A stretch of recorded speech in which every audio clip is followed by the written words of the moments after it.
the realization of prosperity. It is granted only to the heart that abounds with integrity, trust, generosity, and love to realize true prosperity. The heart that is not possessed of these qualities cannot know prosperity, for prosperity, like happiness, is not an outward possession, but an inward realization. The greedy man may become a millionaire, but he will always be wretched, and mean, and poor, and will even consider himself outwardly poor, so long as there is a man in the world who is richer than himself, whilst the upright, the open-handed and loving will realize a full and rich prosperity, even though their outward possessions may be small. He is poor who is dissatisfied, he is rich who is contented with what he has, and he is richer who is generous with what he has. When we contemplate the fact that the universe is abounding in all good things, material as well as spiritual, and compare it with man's blind eagerness to secure a few gold coins or a few acres of dirt, it is then that we realize how dark and ignorant selfishness is. It is then that we know that self-seeking is self-destruction. Nature gives all, without reservation, and loses nothing. Man, grasping all, loses everything. If you would realize true prosperity, do not settle down, as many have done, into the belief that if you do right, everything will go wrong. Do not allow the word competition to shake your faith in the supremacy of righteousness. I care not what men may say about the laws of competition, for do I not know the unchangeable law, which shall one day put them all to rout, and which puts them to rout even now in the heart and life of the righteous man?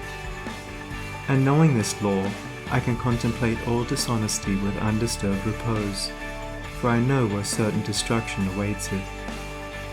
Under all circumstances, do that which you believe to be right, and trust the law. Trust the divine power that is immanent in the universe, and it will never desert you, and you will always be protected. By such a trust all your losses will be converted into gains, and all curses which threaten will be transmuted into blessings. Never let go of integrity, generosity, and love, for these, coupled with energy, will lift you into the truly prosperous state.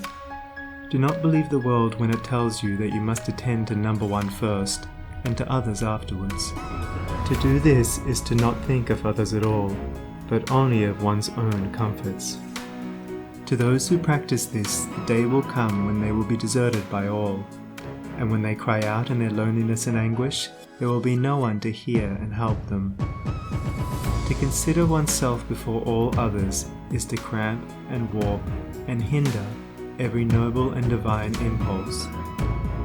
Let your soul expand.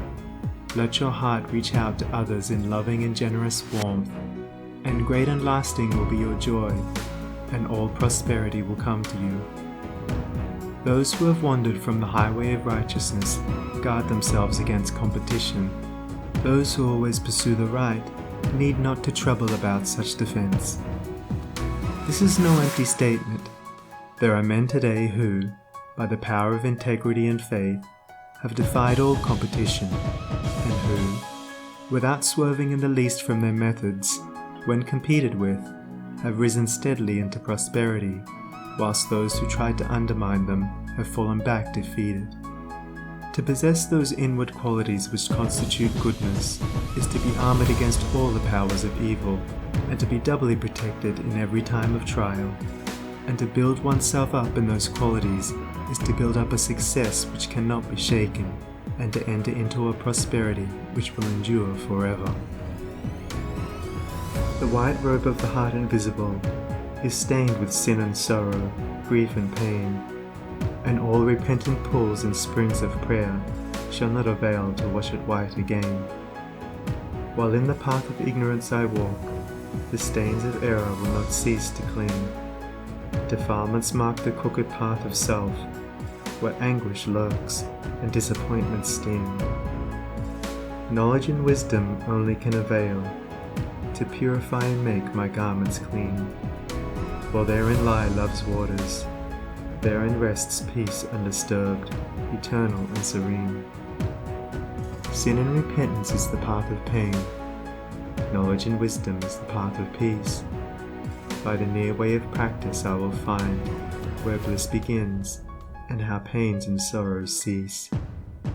Self shall depart, and truth shall take its place.